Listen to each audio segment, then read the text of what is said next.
Hello বন্ধুরা, শারীরিক অসুস্থতার কারণে অনেকদিন পর ভিডিও দেখছি। টাইটেল অথবা ভিডিও দেখে অবশ্যই বুঝতে পেরেছেন আজকে কোন মুভির এক্সপ্লেনেশন দিব। আমার মতো যারা মার্ভেল লাভার আছেন, চ্যানেলটি সাবস্ক্রাইব না করে থাকলে চ্যানেলটি সাবস্ক্রাইব করে নিন এবং মার্ভেল ইউনিভার্সের আরেকটি নতুন মুভির এক্সপ্লেনেশন ভিডিও দেখতে থাকুন। তাহলে চলুন ভিডিওটি শুরু করি। মুভি শুরু হয় থেডাস রজের প্রেসিডেন্ট হওয়ার পর, যিনি একটা সময় আমেরিকার জেনারেল ছিলেন। তার 5 মাস পর মুভির মেইন ক্যারেক্টার ক্যাপ্টেন আমেরিকাকে দেখানো হয়। তার আসল নাম স্যাম উইলসন। সে একটি মিশনে ছিল, সেজন্য সে ইউএস এর এয়ারক্রাফটটিতে মেক্সিকো যায়। এই মিশনে তার সবথেকে ভালো বন্ধু এবং সাথে টরাসও ছিল, এবং সে এই মুভিতে ফ্যালকনের ড্রেসে মিশনে যায়। মেক্সিকো আসার পর ক্যাপ্টেন আমেরিকা, টরাস আর ইউএস এর সৈন্যরা জঙ্গিদের সাথে লড়াই করতে থাকে, কারণ সন্ত্রাসীরা জাপানদের একটি কন্টেইনার চুরি করেছিল, যার ভেতরে খুব দামি আর গুরুত্বপূর্ণ কিছু ছিল। জাপান আর আমেরিকার মধ্যে খুব ভালো সম্পর্ক ছিল, তাই ওই দামি জিনিসটি ফিরিয়ে আনার জন্য আমেরিকা সাহায্য করছিল।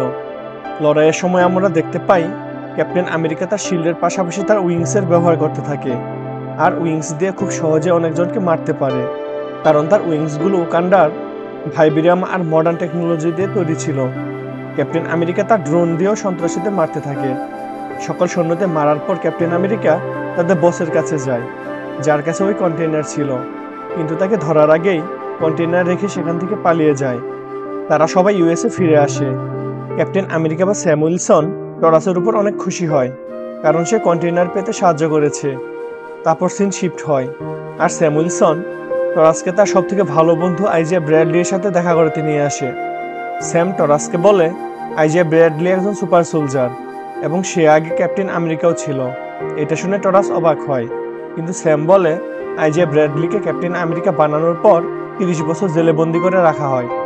এইসব শুনে টরাস বলে, আপনি যেহেতু ক্যাপ্টেন আমেরিকা ছিলেন, তাহলে তো আমেরিকার জন্য, মানুষের ভালোর জন্য অনেক কিছু করেছেন, তাহলে আপনাকে 30 বছর কেন জেলে বন্দি করে রাখা হয়? আইজিয়া ব্র্যাডলি বলে, যখন আমি ক্যাপ্টেন আমেরিকা ছিলাম, তখন দেশের জন্য এবং দেশের মানুষের জন্য অনেক কিছু করেছি। দেশকে অনেক ক্ষতির হাত থেকে বাঁচিয়েছি। তার সব মিশন সাকসেসফুল ছিল, এবং যার ফলে তিনি অনেক বেশি জনপ্রিয়তা পাচ্ছিলেন এবং মানুষ তাকে পছন্দ করা শুরু করেছিল। কিন্তু ইউএসএ সরকার আমার জনপ্রিয়তা সহ্য করতে পারেনি। আমার মতো একজন নিগ্রোর এত বেশি জনপ্রিয়তা ইউএসএ সরকার মেনে নিতে পারেনি। সেজন্য আমাকে অ্যারেস্ট করা হয় এবং 30 বছর জেলে বন্দি করে রেখে আমার উপর বিভিন্ন ধরনের এক্সপেরিমেন্ট করা হয়। আর সেই জন্য আইজিয়া ব্র্যাডলি ইউএসএ সরকারকে অনেক বেশি ঘৃণা করত। এইসব কিছু জানার পর আইজিয়া ব্র্যাডলিকে টরাস আরও বেশি সম্মান করতে থাকে, এবং তাদের মধ্যে বন্ধুত্বপূর্ণ সম্পর্ক তৈরি হয়। তারপর জানা যায় তারা 3 জন হোয়াইট হাউসের নিউ প্রেসিডেন্টের ইনভাইটেশনে যাচ্ছে, এবং ক্যাপ্টেন আমেরিকাকে প্রেসিডেন্টের সাথে দেখা করার জন্য কল করে। আর এই মিটিং একটি পার্টির মাধ্যমে হবে, যেখানে পৃথিবীর সব বড় বড় মানুষরা আসবে। সেই জন্য এই মিটিংয়ে ক্যাপ্টেন আমেরিকা বা স্যাম উইলসনকেও ইনভাইট করা হয়। সেই জন্য স্যাম, টরাস আর আইজিয়া ব্র্যাডলি হোয়াইট হাউসে যায়, আর সেখানে অনেক দেশের প্রেসিডেন্টও এসেছে। থেডাস রজ স্যামকে ডেকে পাঠায়, এবং তাকে দেখার পর থেডাস রজ ক্যাপ্টেন আমেরিকার অনেক প্রশংসা করে এবং মেক্সিকোর মিশনের জন্য অনেক খুশি হয়, যেখানে জাপানের কন্টেইনার উদ্ধার করেছিল। পরবর্তীতে এক এক করে সবাই মিটিং রুমে আসে। তারপর থেডাস রজ তার প্ল্যান সম্পর্কে মিটিংয়ে সবাইকে বলতে থাকে। তিনি বলেন, আজ থেকে কয়েক বছর আগে ভারত মহাসাগরে একটি নতুন আইল্যান্ডের খোঁজ পাওয়া গেছে, তাকে সেলেস্টিয়াল আইল্যান্ড নাম দেওয়া হয়। থেডাস রজ আরও বলেন, যখনই এই আইল্যান্ড সম্পর্কে সবাই জানতে পারে, সবাই এটি নিয়ে অনেক উৎসাহ দেখাতে থাকে। সকল দেশই এই আইল্যান্ড নিয়ে গবেষণা করতে থাকে। বিজ্ঞানীরা জানতে পারে এই আইল্যান্ডে এমন এক ধরনের মেটাল পাওয়া যায় যা সারা পৃথিবীতে আর কোথাও পাওয়া যায় না, আর এই মেটাল সব থেকে মজবুত এবং শক্তিশালী।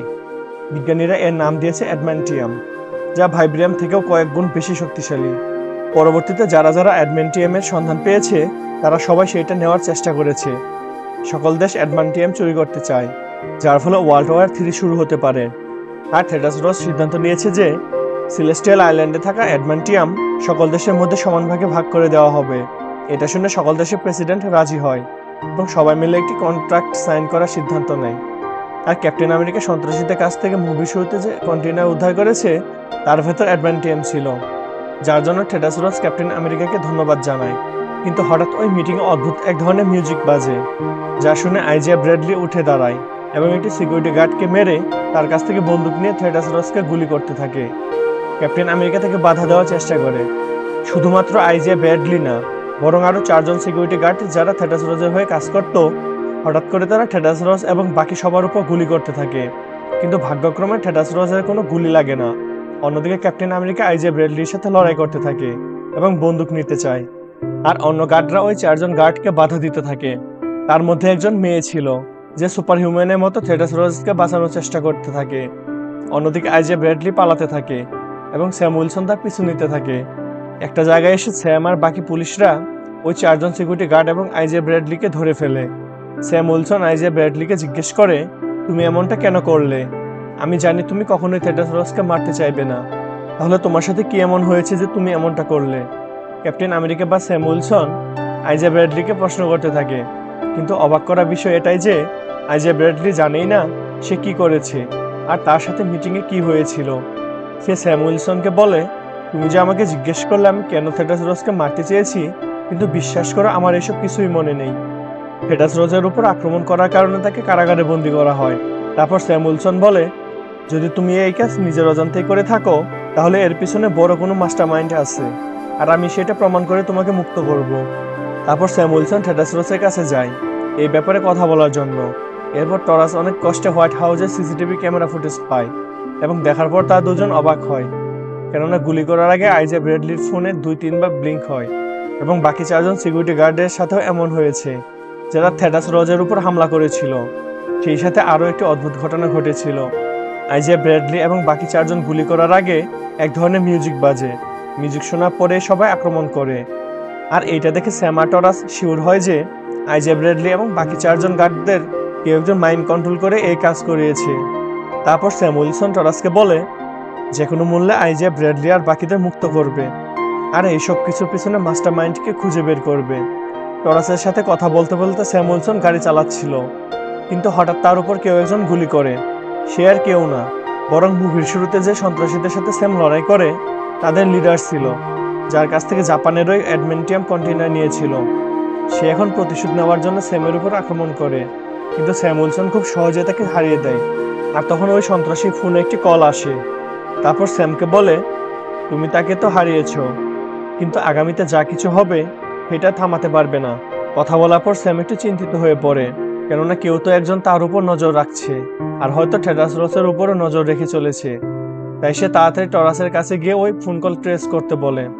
কল ট্রেস করার পর তারা জানতে পারে এই ফোন কল একটি সরকারি জায়গা থেকে এসেছে। কে বা কারা এমনটা করেছে তা জানার জন্য স্যাম আর টরাস গাড়ি নিয়ে চলে যায়। সেখানে যাওয়ার পর স্যাম আর টরাস অবাক হয়, কেননা জায়গাটি ছিল একটি সায়েন্টিফিক ল্যাব এবং ভেতরে অনেক কিছু নিয়ে এক্সপেরিমেন্ট করা হয়। আর এই সব কিছু থেটাস রোজ নিজেই করাচ্ছিল। তারা এটা জানতে পারে যে থেটাস রোজ যখন আর্মি জেনারেল ছিল তখন থেকে এই ল্যাবে এক্সপেরিমেন্ট চলছিল। স্যাম উইলসন সবার রিপোর্ট দেখছিল, যেখানে থেটাস রোজেরও রিপোর্ট ছিল। আর তখন একটি নতুন ক্যারেক্টারের এন্ট্রি নেয়, তার নাম স্ট্যান, এবং তাকে দেখে স্যাম আর টরাস অবাক হয়, কারণ স্ট্যানের শরীর পুরোপুরি সবুজ ছিল এবং মাথা অনেক বড় ছিল। তারপর স্যাম জিজ্ঞেস করে, কে তুমি আর এসব কেন করছো? আর প্রেসিডেন্ট থেটাস রোজের উপর তুমি আক্রমণ করেছিলে, কিন্তু কেন? তারপর স্ট্যান বলে, আমি একজন বিজ্ঞানী। অনেকদিন আগে হাল্ককে সাহায্য করার সময় হাল্কের গামা রেডিয়েশনযুক্ত রক্ত আমার মাথার আঘাত পাওয়া অংশে ঢুকে যায় এবং আমার মাথায় গামা রেডিয়েশনের কারণে মাথার সাইজ বড় হতে থাকে। সেই জন্য এখন আমাকে দেখতে এমন অদ্ভুত লাগে। কিন্তু পজিটিভ দিক হচ্ছে তারপর থেকে আমার ব্রেনের শক্তি কয়েকশো গুণ বেড়ে যায়।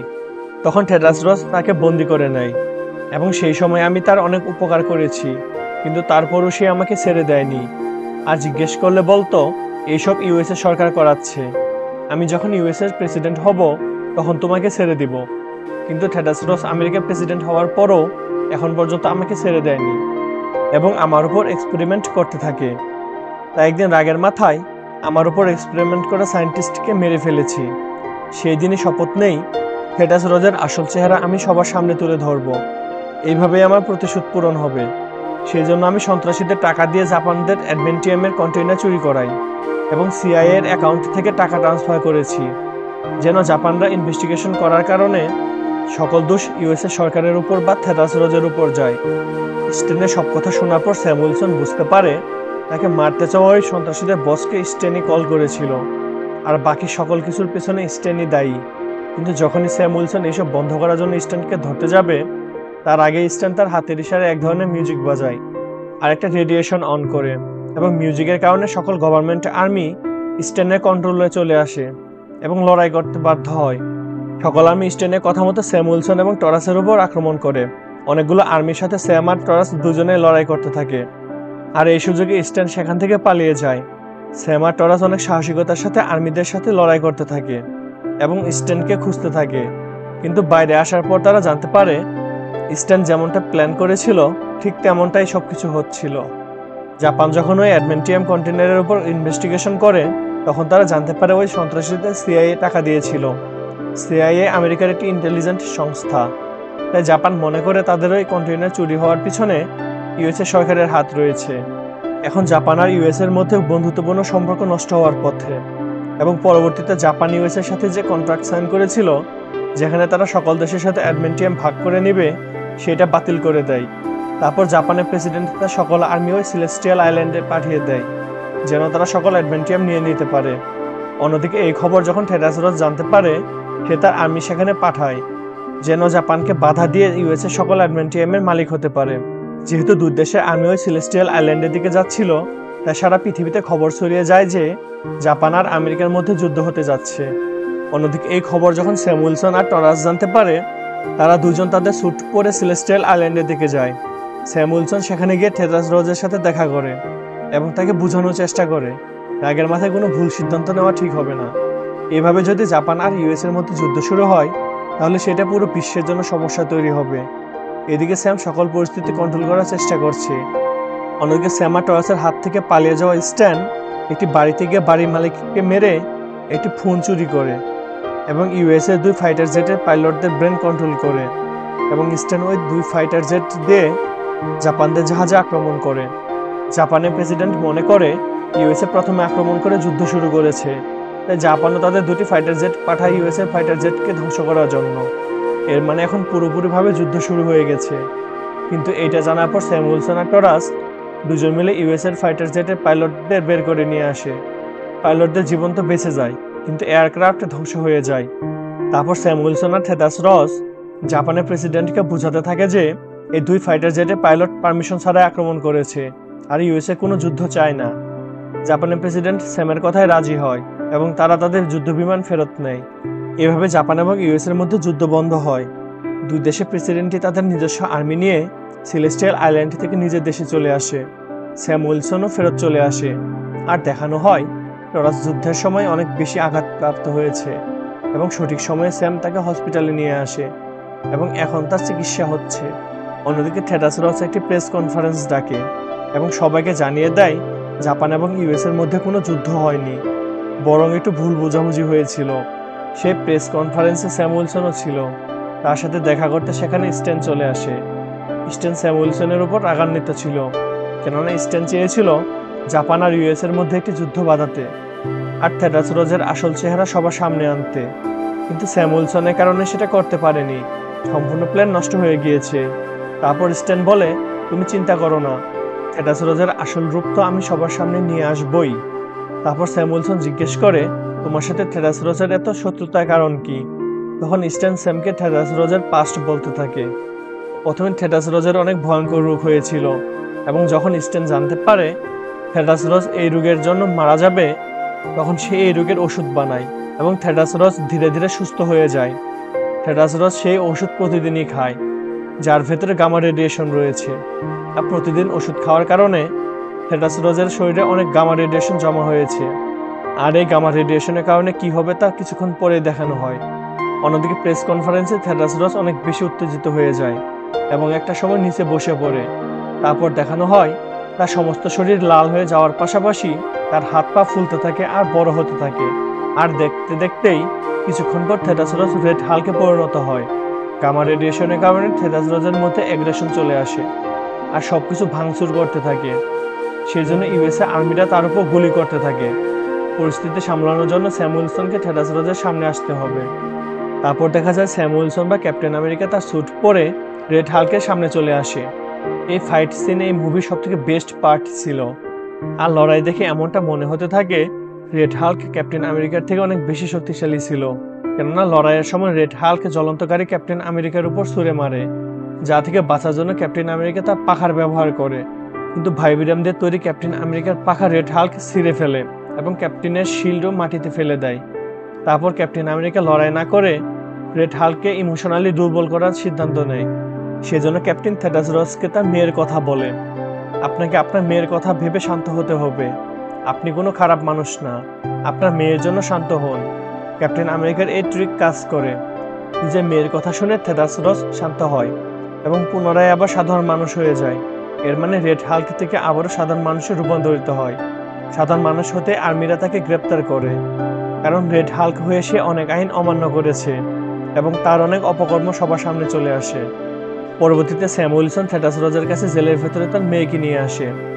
অন্যদিকে স্যাম উইলসন আইজে ব্র্যাডলিকে নির্দোষ প্রমাণ করতে পারে। এটা প্রমাণিত হয় যে আইজে ব্র্যাডলির ব্রেন কন্ট্রোল করে থেডাস রসের উপর আক্রমণ করিয়েছিল। তারপর আইজে ব্র্যাডলি মুক্ত হয়ে যায়। সেই সাথে স্যাম উইলসনের মিশন শেষ হয় এবং এই মুভির কাহিনীও শেষ হয়ে যায়। কিন্তু সকল মার্ভেল মুভির মতো এই মুভিতেও এন্ড ক্রেডিট সিন দেখানো হয়, যেখানে স্যাম উইলসন স্ট্যানের সাথে দেখা করার জন্য জেলের ভেতরে আসে। তারপর স্ট্যান বলে, আমার মাথায় গামা রেডিয়েশনের কারণে আমি ভবিষ্যৎ দেখতে পারি।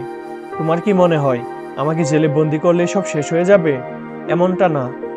এরপর পৃথিবীতে তারা আক্রমণ করবে, যারা এই পৃথিবীর না এবং যাদেরকে তুমি থামাতে পারবে না, কারণ আমাদের পৃথিবী ছাড়াও আরও ইউনিভার্স আছে এবং তারা খুব শীঘ্রই আসবে। সেই সাথে মুভিটি শেষ হয়। আপনারা যারা মার্ভেল ফ্যান আছেন তারা একটু কমেন্টে মার্ভেল লাভার লিখে দিবেন। আর আমার চ্যানেলে নতুন হয়ে থাকলে এমন নতুন নতুন মুভির এক্সপ্লেনেশন দেখার জন্য চ্যানেলটি সাবস্ক্রাইব করে দিবেন। ধন্যবাদ।